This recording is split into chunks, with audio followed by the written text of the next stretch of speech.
وقل رب زدني علما. إن الحمد لله نحمده ونستعينه ونستغفره ونعوذ بالله من شرور أنفسنا ومن سيئات أعمالنا. من يهده الله فلا مضل له ومن يضلل فلا هادي له.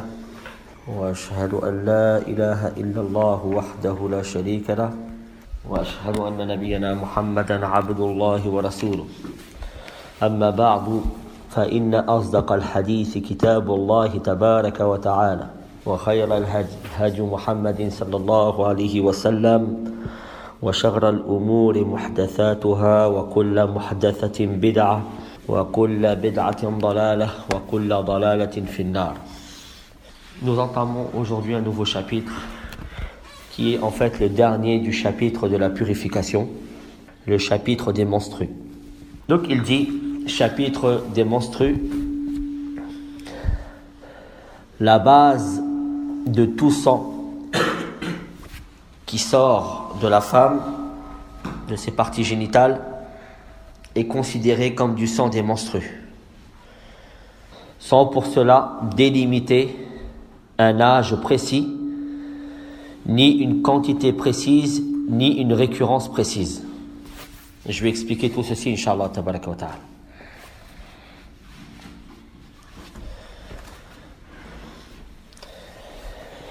Il dit juste ensuite, sauf si il y a un écoulement continuel de sang,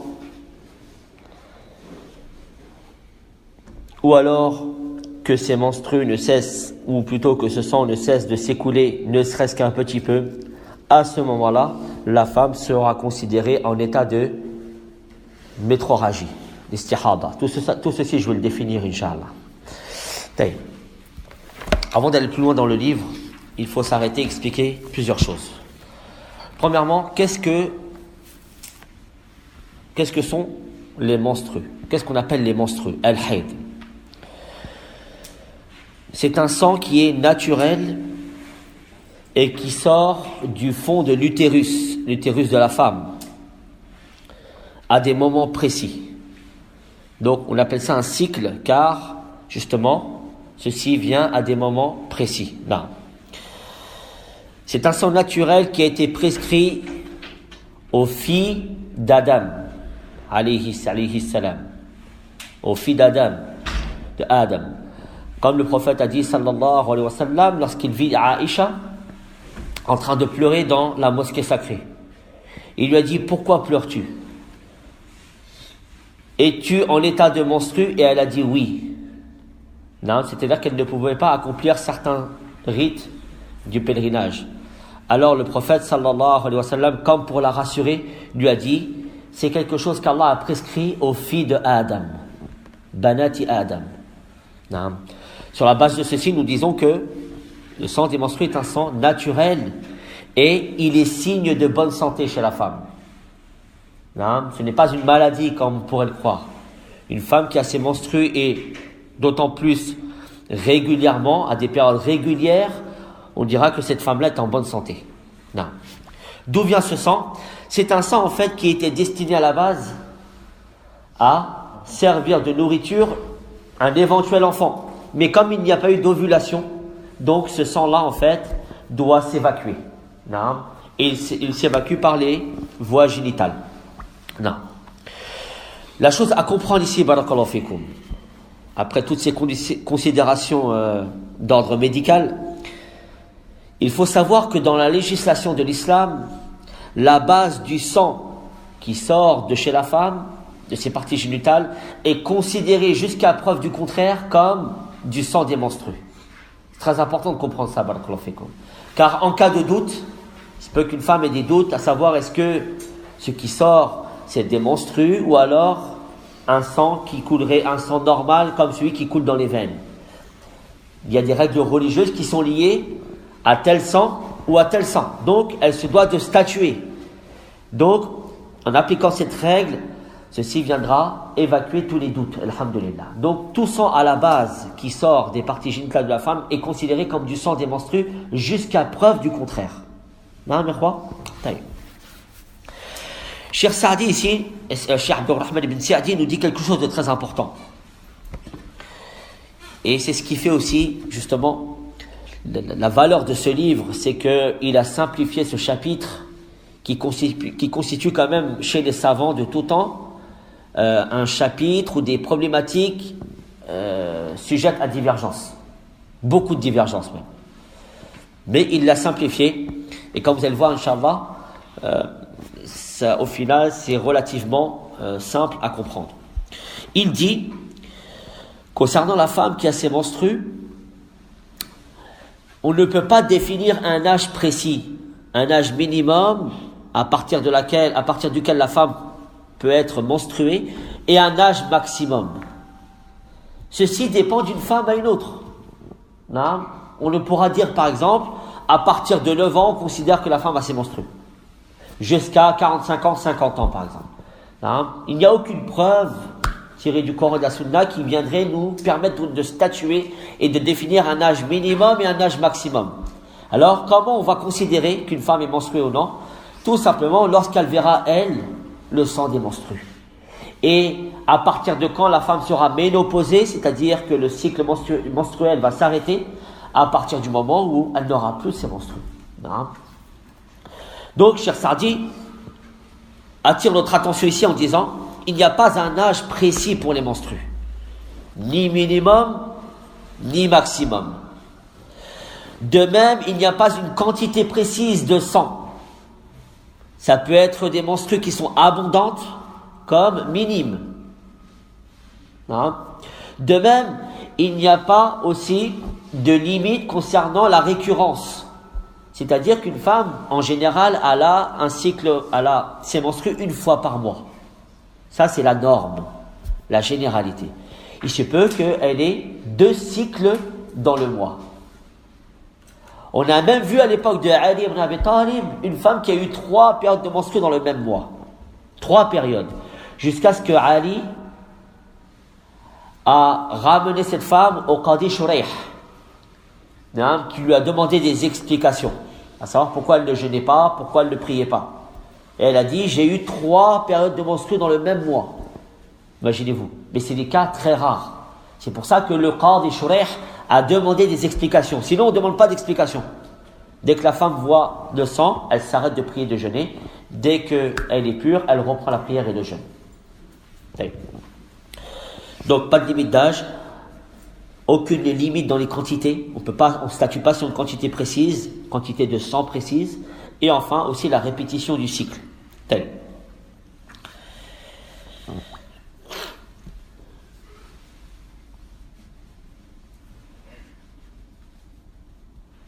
Quatrièmement, il n'y a pas aussi un nombre de jours précis. La norme chez les femmes, c'est 6-7 jours. Ensuite, elles deviennent pures. On peut trouver certaines femmes qui ont leur menstrue pendant 2 jours seulement, voire 1 jour. C'est des choses qui existent. Voire 13 jours, voire 15 jours. Donc, on ne peut pas statuer pour l'ensemble des femmes sur Terre 6 et 7 jours. Tout dépendra d'une chose qu'on a déjà vue, mais que je vais réitérer ici, Inch'Allah, une règle importante. Alors, après avoir dit ceci, Abdurrahman bin Sa'di, l'auteur du livre, dit, par contre, si après le cycle menstruel connu chez la femme, il y a une continuité de sang qui coule, alors, après que ce cycle soit fini, le sang qui continue à couler après le cycle menstruel régulier est considéré comme du sang des métrorragies. Là, qu'est-ce que le sang des métrorragies? Ce n'est pas un sang qui sort de l'utérus, là, et qui est impur en lui-même comme le sang des menstrues, mais c'est un sang qui sort de la base de l'utérus et qui a été occasionné par la rupture d'une veine. Autrement dit, le sang des métrorragies, c'est le même sang qui coule dans les veines de chacun d'entre nous. Donc, les savants divergent concernant ce sang-là, à savoir, est-ce que ce sang est pur ou impur? En fait, tous ceux qui disent que le sang est pur, comme nous avons déjà étudié ceci dans les premiers cours, tous ceux qui disent que le sang est pur, ils voient le sang des métrorragies pur, puisque c'est exactement le même. Et ceux qui voient le sang impur considèrent que le sang des métrorragies est impur. Cela va de soi. Donc, elle se considérera, cette femme, en période de métrorragie, et on verra qu'il y a toute une série de choses qui en découlent. Voilà, en gros, ce que dit l'auteur du livre. Quelles sont les différences entre ces deux types de sang? Le sang des menstrues d'un côté et le sang des métrorragies de l'autre. Ça, c'est quelque chose de primordial. Pourquoi? Car par ces critères de jugement, ces caractéristiques de chaque sang, la femme va pouvoir statuer sur son état. À savoir, est-ce que c'est du sang des menstrues ou non? Et il en découlera, bien sûr, toute une série de choses, comme l'abstinence des adorations religieuses, ou plutôt, au contraire, revenir aux adorations religieuses comme la prière et le jeûne, etc. Alors, premièrement, le sang des menstrues, comme a dit le prophète sallallahu alayhi wa sallam, est d'une manière générale beaucoup plus foncé que le sang des métrorragies. Quand je parle du sang des métrorragies, ayez en tête le sang qui coule dans les veines, ce sang rouge vif. Le sang des menstrues est beaucoup plus foncé. D'ailleurs, le prophète a dit sallallahu alayhi wa sallam, damul hayd, damun aswadun yu'raf. C'est un sang qui est noirâtre, qui vire vers le noir et qui est reconnu comme tel. Non. D'ailleurs, d'une manière générale, les femmes savent faire la différence entre les deux sangs. Donc, le sang des menstrues est plus foncé que le sang des métrorragies. Ça, c'est la première différence. La deuxième différence, le sang des menstrues est beaucoup plus épais, moins fluide que le sang des métrorragies. Ça, c'est la deuxième différence.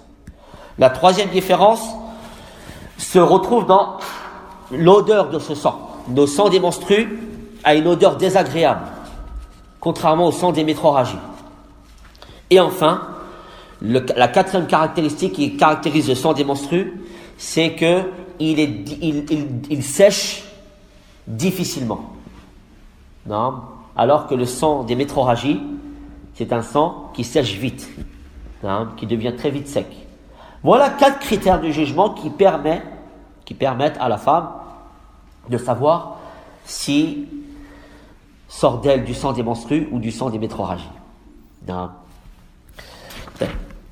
Vous avez noté les 4?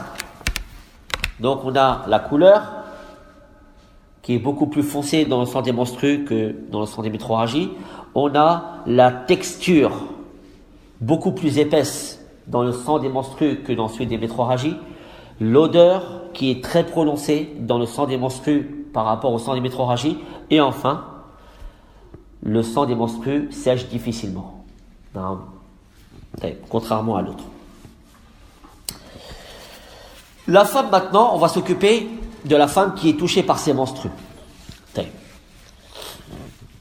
La femme qui a ses menstrues, il lui est interdit de prier, de jeûner,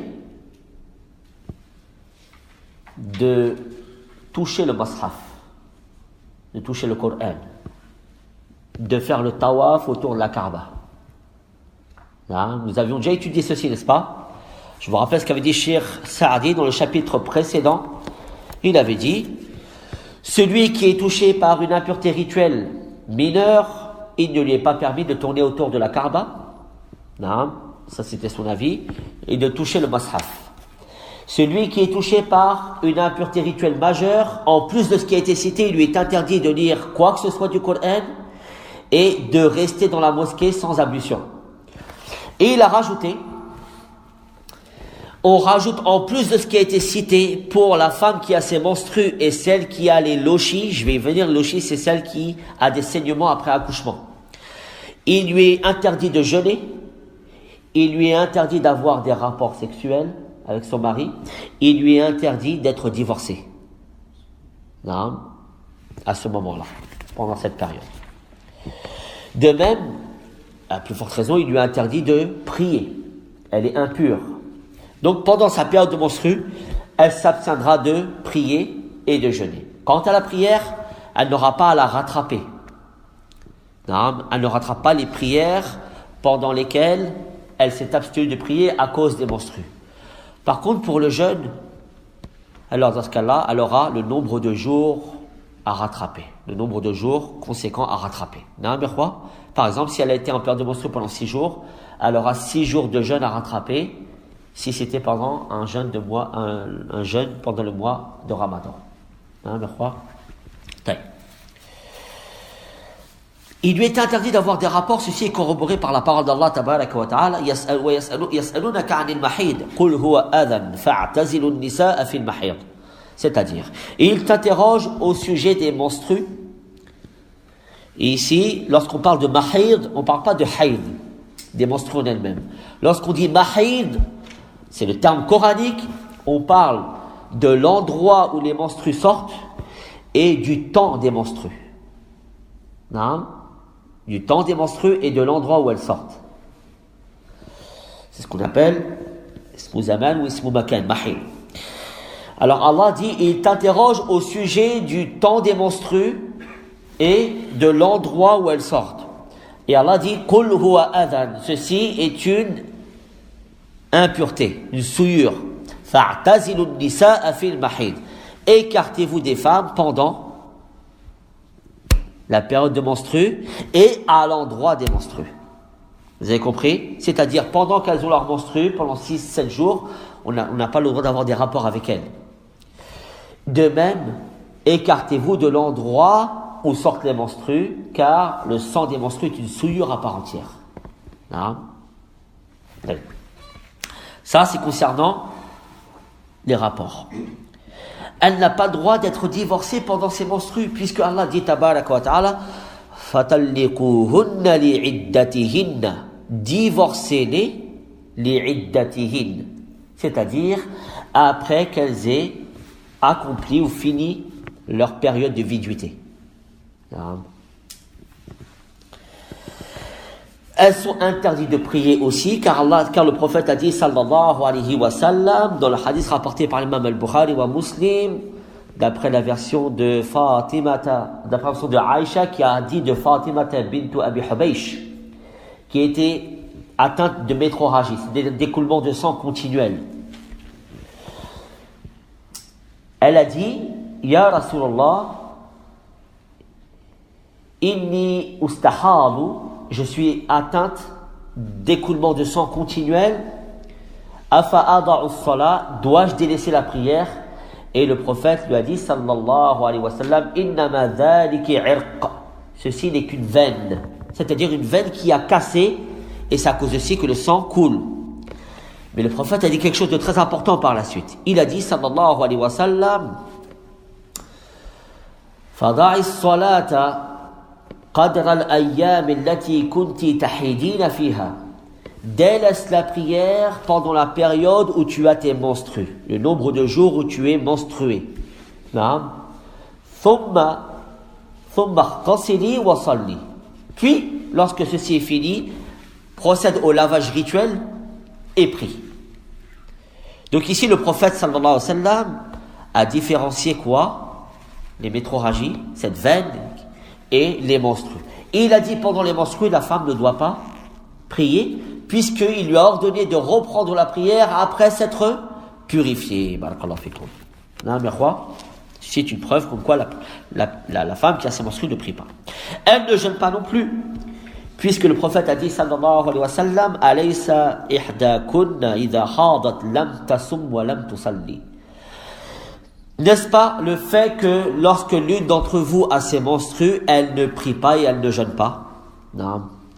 Comme pour rappeler à ces femmes-là cette chose évidente. Non. Donc ici, on voit bien que elle ne jeûne pas non plus. De faire le tawaf, ceci est corroboré par un hadith authentique où le prophète a dit à Aïcha radiyallahu anha, if'ali ma yaf'alu al-hajj illa an tatufi bil bayti hatta tathuri. Fais exactement ce que fait le pèlerin durant le hajj, sauf le tawaf autour de la Kaaba. Abstiens-toi de faire le tawaf autour de la Kaaba jusqu'à ce que tu te purifies. À ce moment-là, tu pourras procéder au tawaf. Nous avons dit aussi, il lui est interdit de toucher le mushaf. Nous avions vu ça le dernier cours. Sauf si elle le touche derrière un gant ou quelque chose qui est justement qui la préserverait de toucher le mashaf directement. Donc avec un gant, elle peut le toucher. Mais comme ça, directement, non. D'accord? Ça, c'est l'avis, entre autres, de Cheikh al-Uthaymin, rahimahullah tabarak wa ta'ala. Par contre, lire le mashaf, nous avons vu que l'avis authentique dessus, c'est qu'il lui est permis de le lire, à la condition, bien sûr, qu'elle ne le touche pas, sauf derrière des gants, et s'il y a une nécessité à le faire. Par exemple, nous avions évoqué le cas d'une enseignante, professeur de Coran. Elle a besoin d'enseigner le Coran, elle ne peut pas elle ne peut pas accepter le fait de délaisser son enseignement pendant 7 jours, ou pendant la période de menstru. Donc, il lui est permis à elle de lire le Coran, et de l'enseigner. De même, celle qui fait des études, elle va être amenée à peut-être à lire le Coran. Dans ce cas-là, ce sont des cas de nécessité. Si elle peut se passer de ceci, alors elle le remplace par du dhikr, des invocations, des doras, etc. Voilà ce qu'on pourrait dire sur la femme qui est menstruée. Ça, c'est ce qu'on devait connaître de base, cas général. Si le sang persiste, c'est-à-dire que la femme qui a ses menstrues, puis elle constate l'arrêt de ses menstrues et la fin de ses menstrues par des signes précis que je vais vous donner, Inch'Allah. À ce moment-là, s'il y a écoulement de sang continuel après ceci, alors ce sang-là est considéré comme du sang de métrorragie. Est considéré comme du sang de métrorragie. Quel est le facteur, quelle est la cause qui permet de statuer sur ceci? C'est qu'elle a vu un signe de la fin de ses menstrues. Quels sont les signes de la fin des menstrues? 2. Soit on a ce qu'on appelle al-qassatul bayda. Al-qassatul bayda, comme l'a dit Aïcha radiyallahu anha, c'est un liquide blanc, jaunâtre, sécrété par l'utérus, qui indique l'arrêt des menstrues. À ce moment-là, la femme, c'est à ce moment-là qu'elle doit se purifier, procéder au lavage rituel et reprendre la prière et le jeûne si elle avait un jeûne à faire. On appelle al-qassatul bayda. Or, cette qassatul bayda, ce liquide blanchâtre ou jaunâtre, il se peut que chez certaines femmes, il n'apparaisse pas. Donc, comment ces dernières vont savoir que leurs menstrues sont finies? Elles doivent avoir recours à ce qu'on appelle al-kursuf. Al-kursuf, c'est un genre de coton qu'elles vont introduire dans leur partie génitale, à savoir est-ce qu'il y a un arrêt de l'écoulement du sang ou non. Si ce coton ressort sec, alors dans ce cas-là, on en prouve ou on en déduit que les menstrues sont finies. Pourquoi je vous parle de ceci? Je me serais bien passé de rentrer dans les détails, mais ceci, c'est ce que faisaient les femmes du prophète et les femmes de Sahaba. Et c'était un moyen pour elles de savoir à quel moment les menstrues étaient arrêtées et finies. Que ce soit par ce moyen-là ou par celui-là, il faut que la femme sache de manière sûre que ses menstrues sont finies. Si elle a un doute, alors elle reste toujours dans le cycle menstruel. Vous avez compris, les frères? Non. Une femme, par exemple, qui a ses règles pendant 6 jours, chaque mois. Et puis, pendant un mois, le mois d'après, par exemple, l'écoulement de sang dure 7 jours, 8 jours, 9 jours. Et elle n'a pas vu, justement, ces signes distinctifs qui nous montrent que les menstrues sont finies. Dans ce cas-là, elle se doit encore de se considérer en état de menstrue. Jusqu'à temps qu'elle voit cette qassal bayda, ce liquide blanchâtre. Dès lors qu'elle a vu ces signes-là et que du sang continue à couler, alors dans ce cas-là, elle passe dans un autre statut juridique, la femme qui est en état de métrorragie, al-mustahab. Celle-là, la femme qui est en état de métrorragie, elle doit reprendre la prière. Donc, qu'est-ce qu'elle fait concrètement? Elle fait un lavage rituel majeur. Et elle reprend sa prière, voire son jeûne. D'accord? Concernant la prière, puisque cette femme-là a des écoulements de sang continuels, et nous avions vu au début de nos cours que tout ce qui sort des deux voies naturelles est annulatif des ablutions, n'est-ce pas? Donc, à chaque fois que du sang va s'écouler, elle va perdre ses petites ablutions, n'est-ce pas? Donc, le prophète, sallallahu alayhi wa sallam, a dit à Khabnata binti Jahshin de recommencer les ablutions avant chaque prière, au même titre que celui qui est atteint d'incontinence urinaire. Non, celui qui a des incontinences urinaires, c'est-à-dire qu'il n'arrive pas à se retenir et qui a des gouttes d'urine qui descendent à chaque fois. C'est une maladie, ça. Qu'est-ce qu'il fait, celui-là? Dès lors que rentre l'heure de la prière, il fait ses ablutions et il prie. Quand bien même, dans sa prière, des gouttes tombent. Là, on ne va pas lui demander de ressortir et de refaire ses ablutions et de se laver, et de ressortir et de revenir. Il ne pourra jamais le faire. Pourquoi? Parce qu'il est atteint d'incontinence. Là, ces gouttes d'urine tombent sans cesse. Donc, Allah tabaraka wa ta'ala lui a simplifié la tâche et lui dit qu'il fasse ses ablutions juste avant qu'il nettoie l'urine, qu'il fasse ses ablutions et qu'il prie comme ça. Là, la femme qui a les métrorragies est dans le même cas que celui qui a les incontinences urinaires. Qu'est-ce qu'elle fait? Avant de prier, elle nettoie le sang s'il y a du sang, nettoie l'endroit où il y a du sang, puis elle fait ses ablutions, puis elle va devoir protéger son vêtement. Non, par du coton, par une serviette hygiénique, par quelque chose qui viendra non seulement protéger son vêtement et diminuer le flux de sang. Non, mais quoi? Cette femme-là, la femme qui est atteinte d'écoulement de sang continuel, qui n'est pas le sang des menstrues, soit, comme je vous l'ai dit, elle fait ceci à chaque prière. Donc, au Fajr, avant, dès que le adhan il a commencé, dès que le adhan il a retenti, on est rentré dans le temps, elle fait ses ablutions, elle lave si nécessaire, s'il y a du sang, puis elle protège ses vêtements, puis elle prie. Elle fera la même chose au Dhuhr, au Asr, au Maghrib, au Isha. Ça, c'est une manière de faire. Une deuxième manière, c'est qu'elle procède au lavage rituel, au bain rituel, avant chaque prière. Mais ceci peut être assez contraignant, n'est-ce pas? Mais c'est ce que faisait justement Khabna bint Jahshin. Elle faisait le ghusl avant chaque prière. Ceci peut être, comme je vous l'ai dit, très contraignant. Mais c'est quelque chose de recommandé.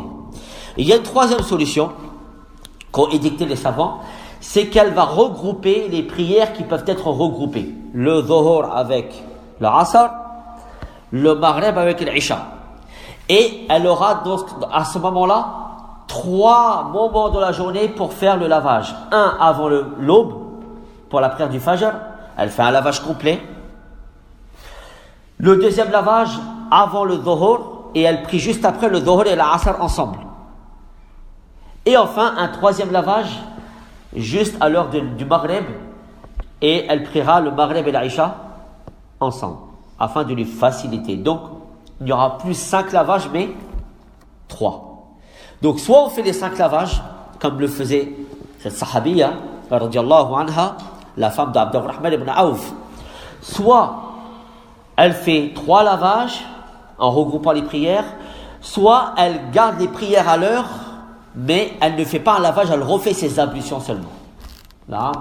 Et dans tous ces cas de figure, il faut qu'elle prenne le soin de nettoyer le sang, s'il y a écoulement de sang, de nettoyer les vêtements et de protéger ses vêtements d'un quelconque écoulement de sang. Vous avez compris les frères? Ça c'est pour qui? C'est pour la femme qui est en état de métrorragie, istihada. Non.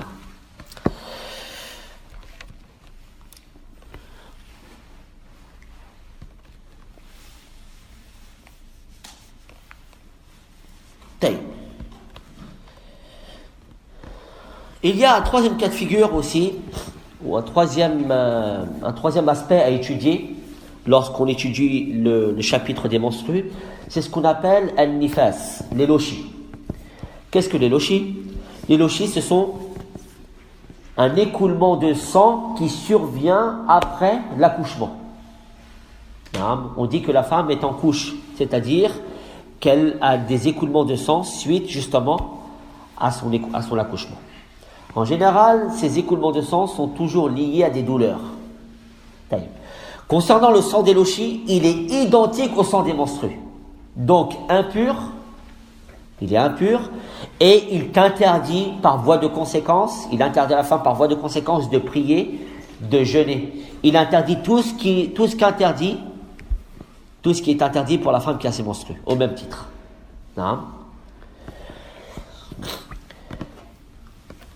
Est-ce qu'il y a une limite minimum et une limite maximum concernant le nombre de jours des lochis? Non, comme les menstrues. C'est-à-dire que on peut trouver des femmes qui, après accouchement, au bout des 10 jours d'écoulement de sang, ça s'arrête et elle devient pure. À ce moment-là, elle doit reprendre, elle doit se laver, faire un lavage rituel majeur, puis reprendre la prière et le jeûne et ce qu'elle peut faire de manière normale. Il se peut que certaines femmes voient ce sang couler que 5 jours seulement, d'autres 30 jours, d'autres 40 jours. Donc, la femme devra tenir compte en fait de la présence du sang. S'il est toujours là, si cet écoulement de sang avec ses caractéristiques qui sont comme le sang des menstrues est présent, alors elle s'abstient de jeûner, de prier, etc. Elle est impure. Je crois. Si ce sang-là s'arrête de couler, alors elle devient pure et elle reprend ses actes d'adoration quotidiens. Après avoir dit ceci, l'auteur du livre dit: le prophète sallallahu alayhi wa sallam lui ordonne, premièrement, un tajlisa adataha, c'est-à-dire de rester assise pendant sa période de menstrue. Rester assise, c'est-à-dire qu'elle ne fait rien, elle ne prie pas, elle ne jeûne pas. On l'a vu, on a ramené les preuves sur ceci. 2, il dit, si elle n'a pas un cycle menstruel réglé, c'est-à-dire une femme qui est réglée, c'est une femme qui a un cycle menstruel qui a toujours le même nombre de jours au même moment dans le mois. Par exemple, ses menstrues tombent du 2 de chaque mois jusqu'au 9 par exemple. Tous les mois c'est comme ça, du 2 au 9, du 2 au 9. Donc c'est un cycle menstruel réglé. Donc celle-là, c'est ce qu'on appelle en arabe al-mu'tada. C'est le terme qu'utilisent les savants pour désigner la femme qui a un cycle menstruel réglé. On l'appelle al-mu'tada, ala adatiha. Donc Cheikh Saadi ici, il dit, celle qui a son cycle réglé, celle-là, pendant ce cycle-là, elle n'aura pas besoin, d'une manière générale, de regarder la texture du sang ou quoi que ce soit. Elle sait qu'au bout de 7 jours, normalement, ses règles sont finies. Si par exemple, elle a un cycle irrégulier, des fois elle a par exemple 2 jours de menstrues, l'autre mois elle aura 3 jours, l'autre mois elle a 10 jours. Bref, ça change tout le temps. Ce n'est pas réglé de la même façon à chaque fois. Alors c'est là comment elle saura si le sang qui coule c'est du sang des menstrues ou du sang des métrorragies. Il va falloir qu'elle procède à ce qu'on appelle at-tamyiz, c'est-à-dire le discernement. Et pour procéder au discernement, je vous ai ramené les caractéristiques du sang des menstrues et les caractéristiques du sang des métrorragies. Donc, si elle connaît les critères du sang des menstrues en tant que tel, elle pourra différencier entre celui-là et celui des métrorragies. Elle procède au tamyiz. Si elle n'arrive pas à différencier entre le sang des menstrues et le sang des métrorragies, ça peut arriver, les deux sont vraiment presque identiques, alors Cheikh Saadi dit, d'ailleurs il le rapporte ceci de savants qui l'ont précédé, il dit, dans ce cas-là, elle se calque sur la période de menstru de la majorité des femmes. 6 jours ou 7 jours. Elle se considérera en menstru pendant 6 jours ou 7 jours, et ensuite le reste du sang sera considéré comme du sang d'hémétrorragie.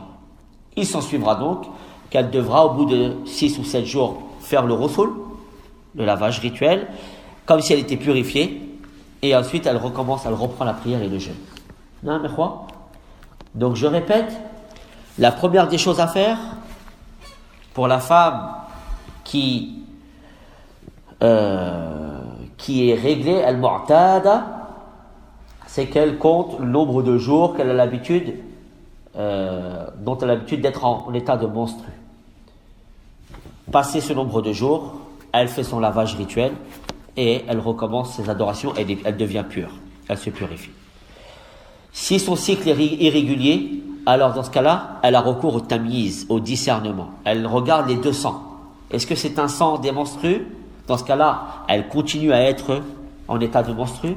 Ou alors c'est un sang qui a les caractéristiques du sang d'hémétrorragie. Dans ce cas-là, qu'est-ce qu'elle fait? Elle procède au lavage rituel, elle se considère pure.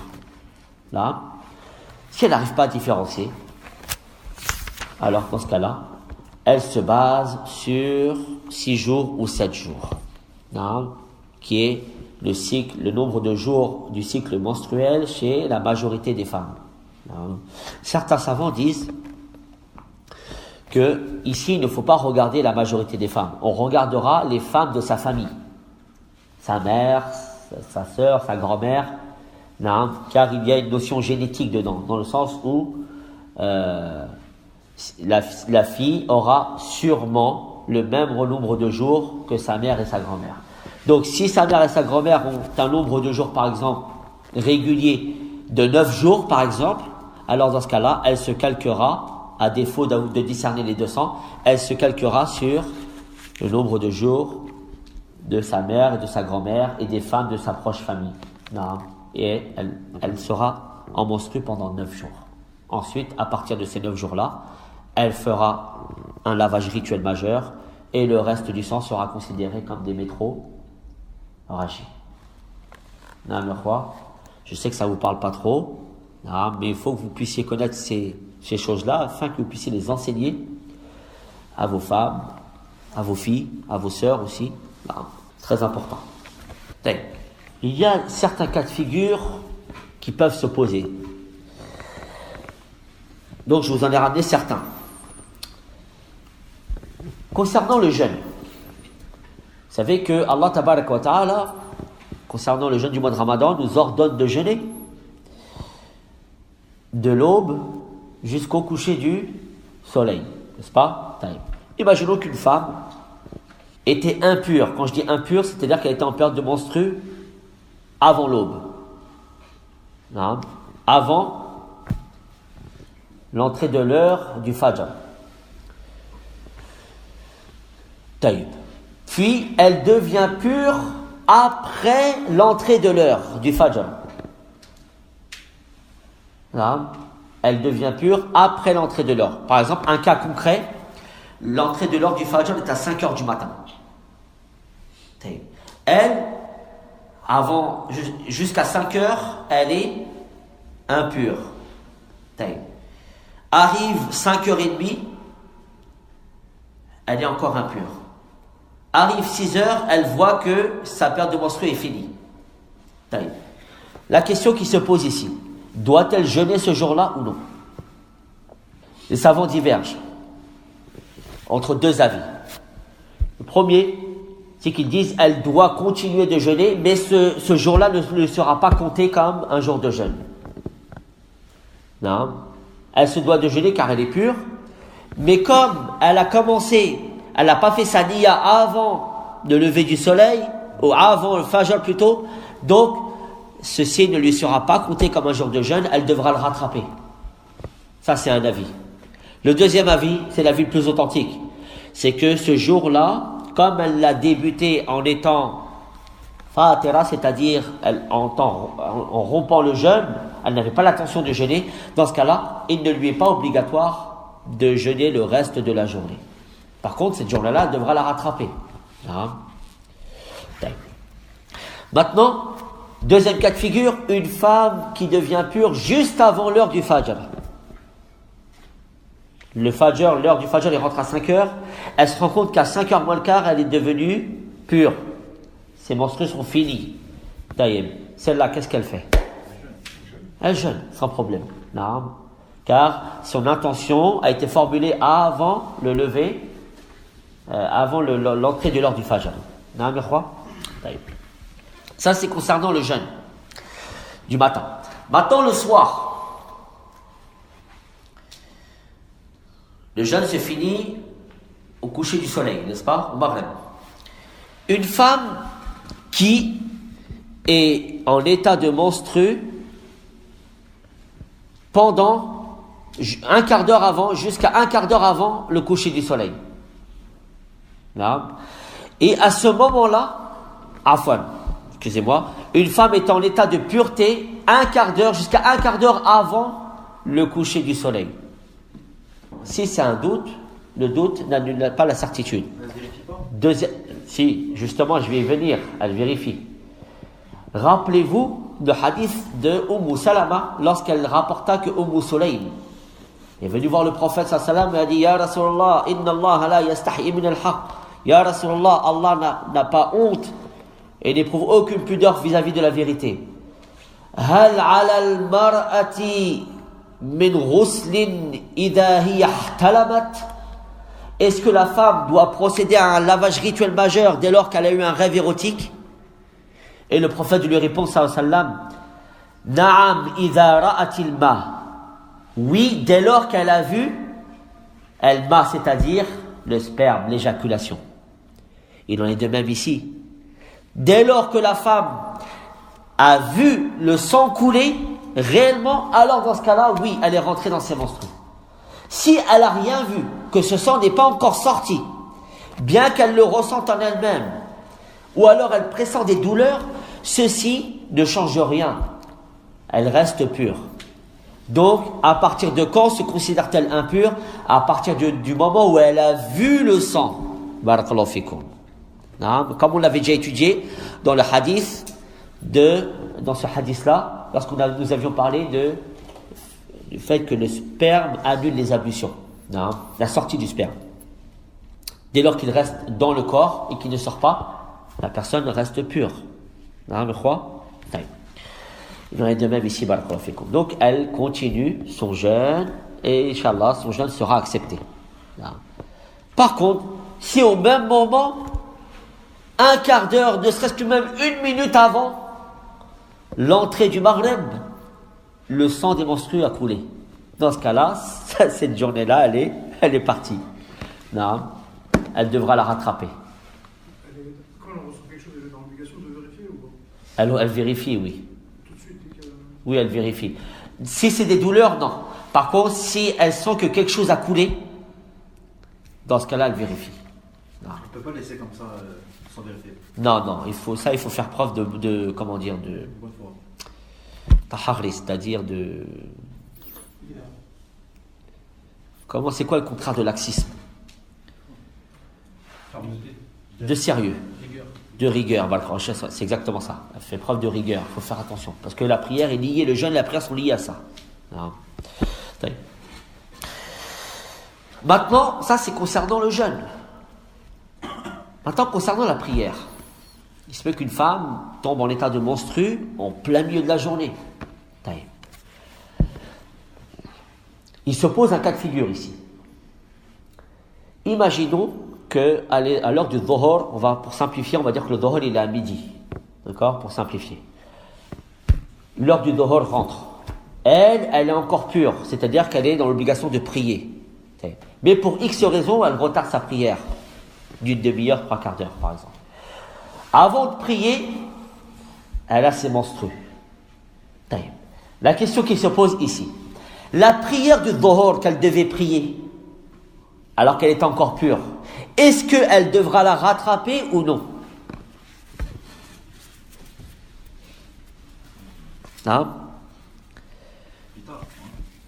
Oui, mais est-ce qu'elle la rattrape ou elle ne la rattrape pas? Tout de suite. Non, tout de suite, elle ne peut pas, elle a eu ses menstrues. Ce sera forcément échéance. Elle était encore encore dans les heures de prière. Elle était encore dans l'heure de prière. En fait, je vous explique. À midi, le dhuhr il rentre. À midi et demi, elle est encore pure. À midi 45, elle constate le sang des menstrues qui a coulé.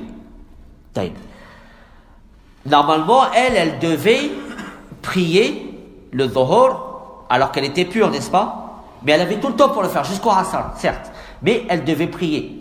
Elle est tombée en état d'impureté, donc elle ne peut plus prier. Les savants se posent la question, est-ce que cette prière de dhuhr, elle doit la rattraper ou elle ne la rattrape pas? La réponse, cette prière du dhuhr, elle devra la rattraper. Non. Quand elle a fini son menstru, ça Hein? Quand elle a fini sa période, Quand elle a fini sa période, elle rattrapera cette prière-là juste après avoir prié le dhuhr au même moment. C'est-à-dire, elle priera le dhuhr, juste après, elle priera cette prière-là avec cette intention de rattraper cette prière qu'elle devait prier car elle était rentrée dans l'heure. Et elle était pure. Non. Si elle l'a retardé parce que pour des raisons non valables. Là, elle était encore dans l'heure. C'est-à-dire, il faut bien comprendre, les frères, que le temps du dhuhr, il est du dhuhr jusqu'à là. Asr. Non. Donc, elle a tout ce temps-là pour le faire. Donc, retarder pour une raison non valable, qu'est-ce que ça veut dire? Est-ce qu'elle a retardé jusqu'à dépasser de la asr? Ou alors la retarder du début de l'heure? Du début de l'heure. Non, il n'y a aucun mal, parce que ça c'est permis en islam à la base. Non. Prier au début de l'heure, c'est recommandé. C'est pas obligatoire. Prier dans le laps de temps qui nous est imparti entre le dhuhr et l'asr, ça c'est permis. Donc elle n'a pas fait quelque chose d'interdit. D'accord? Donc lorsque tu dis sans excuse valable, non. Peu importe l'excuse. Elle était encore dans l'heure, elle. Mais seulement, cette prière-là, il va falloir qu'elle la rattrape, Inch'Allah. Non, mais quoi? Non. C'est entre autres la vie de Cheikh Al-Uthaymin.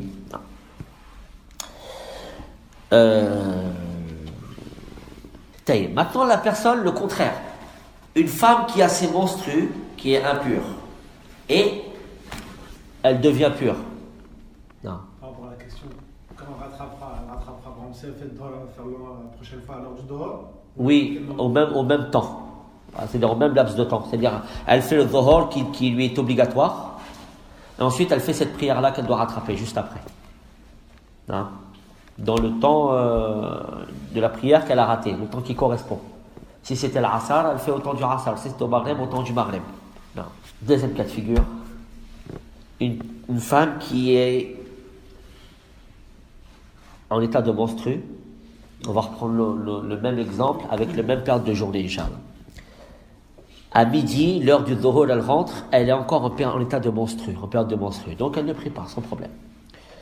L'heure avance, on est proche du asr. À ce moment-là, elle devient pure. Non. Qu'est-ce qu'elle fait? Est-ce qu'elle fait le dhuhr? Non. Ou alors, elle attend l'asr, et elle fera l'asr. Si elle a le temps de rattraper une raka'at, ne serait-ce qu'une raka'at, dans ce cas-là, elle prie le dhuhr. Qu'est-ce que ça veut dire une raka'at? Là, on prend l'extrême. C'est-à-dire que, par exemple, je suis à 1 minute avant l'asr. Si pendant cette minute avant l'asr, j'ai le temps de rattraper une raka'at minimum, alors dans ce cas-là, je prie le dhuhr. Si je suis à 10 secondes avant l'asr, est-ce qu'en 10 secondes, j'ai le temps de prier de la raka'at du dhuhr? Non, donc dans ce cas-là, elle n'est plus tenue de faire le dhuhr, elle priera directement l'asr. Non. Ceci c'est corroboré par un hadith du prophète qui a dit Man adraka rak'atan faqad adraka as-salat. Celui qui rattrape une raka'at a certes rattrapé toute la prière. Comme celui qui rentre dans la mosquée, s'il rattrape une raka'at avec l'imam, il aura la récompense de toute la prière. Non, mais quoi? Ce qu'il faut considérer ici, c'est que au moins, il faut qu'elle ait le temps de faire une raka'at. Une raka'at, ça se fait en combien de temps à peu près? 2 minutes, suivant comment on prie. Non, si on va un peu vite, on peut le faire en 1 minute, Inch'Allah. Si elle a le temps de faire une raka'at, c'est-à-dire 1 minute avant l'heure du asr, dans ce cas-là, elle fait le dhuhr. quand bien même elle empiète sur le asar. C'est-à-dire elle commence le dhuhr, elle fait sa raka'at, ensuite lors du asar elle rentre, elle est encore dans sa prière. Elle continue, pas de problème, Inch'Allah. Et ensuite, dans la foulée, elle fera la asar si elle veut. Voilà ce qu'on pouvait dire sur ce chapitre-là, Inch'Allah, en résumé. Je vous ai épargné toutes les divergences chez les savants. On n'a pris que le qawl rajih, Inch'Allah. De toute façon, sur ce qui a été cité dans le livre, tous les grands savants, plus ou moins, s'appuient dessus, se calquent dessus. Cheikh al-Islam ibn Taymiyyah, tous les savants contemporains aussi sont plus ou moins sur ces avis-là. Voilà. Oui, c'est vrai. Oui, mais parce que ça ne dépend pas d'elle. Parce que là, c'est Allah tabaraka wa ta'ala qui a décrété que ces menstrues finiront à ce moment-là. C'est pas entre ses mains. Non. Alors que dans le premier cas, elle avait la possibilité, elle, de pouvoir prier. T'as compris? Tu vois la différence? Dans le premier cas, la femme, l'heure du dhuhr, elle rentre, elle est pure. À ce moment-là, elle a la capacité, elle, de son propre gré, de prier. Non. Et elle l'a pas fait, elle l'a retardé. Donc ici, ce retard-là, elle va devoir le réparer. Pourquoi? Parce qu'il vient d'elle, ce retard. Par contre, pour la femme qui a ses menstrues, et ses menstrues arrivent peu de temps avant, la fin de ses menstrues arrive peu de temps avant la asar. Est-ce que ça dépend d'elle? Ou est-ce que c'est un ordre ontologique d'Allah tabarak wa ta'ala et universel d'Allah? Voilà pourquoi le prophète sallallahu alayhi wa sallam avait dit à Aïcha, fa inna haydataki laysat fi yadik. Tes menstrues ne sont pas entre tes mains. Non. Ce n'est pas toi qui décides. Et de même, le hadith que je vous ai cité tout à l'heure. Non. Hal nafisti lui a dit, est-ce que tu es tombé en état de menstruer? Elle a dit oui.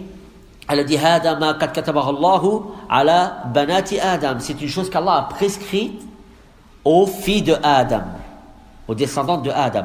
Donc la femme, elle devient pure juste avant la asar, c'est pas elle qui a décidé de devenir pure à ce moment-là. Voilà pourquoi on lui demande pas de rattraper. Pourquoi on lui demande pas on lui demande de rattraper si elle a la possibilité de faire une rakaat, parce qu'elle sera encore dans l'heure, c'est tout. Mais si elle n'a pas la possibilité, dans ce cas-là, ça vient d'Allah tabarak wa ta'ala. Pourquoi elle ne ferait pas Asr, par exemple, comme dans le cas précédent? Sur le cas précédent, elle aura prié le Dhuhr malgré que son temps soit sorti. Non, parce que c'est ce que je viens de te dire, c'est parce que lorsque le temps il est imparti, lorsque le temps il est fini, elle n'a fait qu'obéir à Allah en s'abstenant de prier.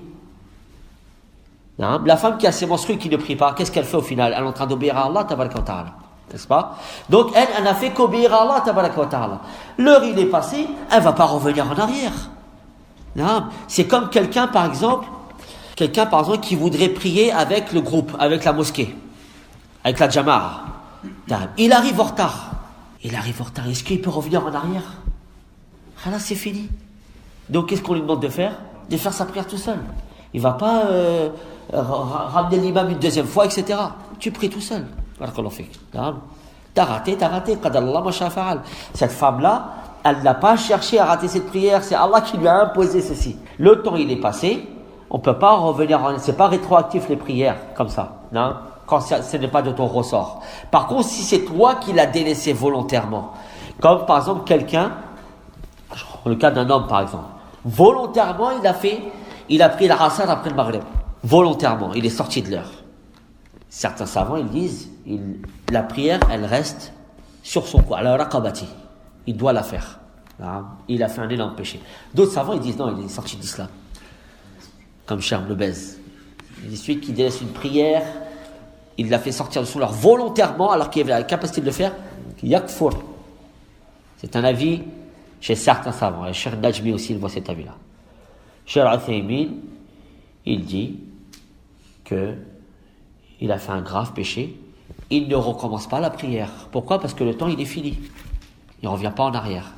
Un avis plus authentique c'est difficile, parce que tous les avis se valent ici, mais si on prend l'avis de Cheikh Ibn Baz et on dit que celui qui délaisse une seule prière volontairement, il ne serait qu'une seule, ou l'avis de Cheikh Najmi aussi, alors il n'y aura plus beaucoup de musulmans sur terre. C'est un avis qui est assez marginal, il faut le savoir. Jumhur ou l'ulama, la majorité des savants, parmi les classes d'école, ils ne le considèrent pas ceci, ils considèrent qu'il reste musulman. Cheikh Al-Uthaymin, il considère qu'il reste musulman tant que c'est quelqu'un qui fait la prière d'une manière générale, même si des fois il la délaisse, tant qu'il fait la prière d'une manière générale, il est considéré comme un prieur. Il reste musulman, mais il fait quelque chose de très grave. J'ai un cas spécifique, un petit peu compliqué. Je suis dans le temps de la prière, et j'arrive dans la mosquée, l'heure de la salle elle est rentrée. Mais ils n'ont pas encore prié. Ils n'ont pas encore prié. Oui. J'entre à la mosquée, ils n'ont pas encore prié, alors que le temps il est rentré. Oui. Mais moi j'ai pas le temps de les attendre parce qu'il laisse 10 minutes, 15 minutes. Et tu pries? Je prie tout seul. Oui. Alors, Tu pries tout seul, ta prière elle est acceptée, mais tu n'auras pas le ajr, c'est-à-dire la récompense du groupe. Mais il n'y a pas de. Non, si tu peux pas, tu peux pas. Alors, je prie tout seul, je les laisse. Oui. Ah. On revient au cours, Inch'Allah. Par rapport à ce que j'ai Oui. dit, par rapport au premier cas, c'est-à-dire elle était dans l'heure du Dora, Oui. elle a attendu une demi-heure. On peut donner le même argument pour le deuxième, c'est-à-dire que c'est pas elle qui a voulu avoir ses règles. Le temps, on va dire que le temps de. Non, c'est pas le même cas de figure. Barakallahu fik. Parce que pendant cette demi-heure-là, elle avait la possibilité de le faire. C'était dans ses cordes. Alors que dans le deuxième cas de figure, elle était liée par son état, en état de menstru, elle ne pouvait rien faire. Et c'est venu à un moment où elle ne s'y attendait pas, où elle n'a pas choisi. T'as compris? Ce temps, c'est une demi-heure dans le premier cas de figure, c'est 30 minutes là où elle avait la possibilité de faire la prière, elle ne l'a pas faite. Quand bien même ces menstrues sont arrivées juste après, mais normalement elle devait faire sa prière. Donc, sur la base de ceci, elle la recommence, elle la refait, elle la rattrape. C'est pas la même chose. Il y a une petite nuance entre les deux.